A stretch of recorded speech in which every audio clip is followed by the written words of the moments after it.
ನಮಸ್ಕಾರ ಸ್ನೇಹಿತರೆ, ನಾನು ನಿಮ್ಮ ರಾಶಿ ರಹಸ್ಯ ಚಾನಲ್ಗೆ ಹೃತ್ಪೂರ್ವಕ ಸ್ವಾಗತ ಹೇಳುತ್ತೇನೆ. ಇಂದು ನಾವು ಮಾತನಾಡಲಿದ್ದೇವೆ ಮಹಾಶಿವರಾತ್ರಿ 2026 ಕುರಿತು ಮತ್ತು ಈ ವಿಶೇಷ ದಿನವನ್ನು ಪ್ರತಿಯೊಂದು ರಾಶಿಯವರು ಹೇಗೆ ಶ್ರೇಷ್ಠವಾಗಿ ಆಚರಿಸಬಹುದು ಎಂಬುದರ ಬಗ್ಗೆ. ಮಹಾಶಿವರಾತ್ರಿ ಧ್ಯಾನ, ಪೂಜೆ ಮತ್ತು ಶ್ರದ್ಧೆ ಮೂಲಕ ಜೀವನದಲ್ಲಿ ಶಾಂತಿ, ಸಂತೋಷ ಮತ್ತು ಶಕ್ತಿ ತರುತ್ತದೆ. ಈ ವಿಡಿಯೋ ಕೊನೆವರೆಗೆ ನೋಡಿ, ನಿಮ್ಮ ರಾಶಿಗೆ ಹೊಂದಿಕೊಂಡ ಶ್ರೇಷ್ಠ ಫಲಾನುಭವವನ್ನು ತಿಳಿದುಕೊಳ್ಳಿ. ನಿಮ್ಮ ರಾಶಿಯನ್ನು ಕಾಮೆಂಟ್ ಮಾಡೋದು ಮರೆಯಬೇಡಿ. ಮೇಷರಾಶಿಯವರು ಧೈರ್ಯ, ಆತ್ಮವಿಶ್ವಾಸ ಮತ್ತು ಹೊಸ ಅವಕಾಶಗಳಿಗೆ ಹಿಂಜರಿಯದ ಸ್ವಭಾವ ಹೊಂದಿದ್ದಾರೆ.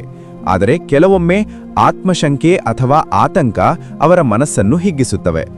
ಈ ಮಹಾಶಿವರಾತ್ರಿ ನಿಮ್ಮ ಉದ್ಯೋಗ ಮತ್ತು ಹಣಕಾಸಿನಲ್ಲಿ ಉತ್ತಮ ಅವಕಾಶಗಳನ್ನು ತರಲಿದೆ. ಹೊಸ ಯೋಜನೆಗಳಲ್ಲಿ ಶ್ರದ್ಧೆಯಿಂದ ನಿರಂತರ ಪ್ರಯತ್ನ ಮಾಡುವುದು ನಿಮ್ಮ ಯಶಸ್ಸಿಗೆ ಕಾರಣವಾಗುತ್ತದೆ. ಕುಟುಂಬ ಮತ್ತು ಸಂಬಂಧಗಳಲ್ಲಿ ಶ್ರೇಷ್ಠ ಶಾಂತಿ ಅನುಭವವಾಗುತ್ತದೆ. ಧ್ಯಾನ ಮತ್ತು ಶಿವರಾತ್ರಿ ಪೂಜೆಯಿಂದ ನಿಮ್ಮ ಮನಸ್ಸು ಶುದ್ಧವಾಗುತ್ತದೆ.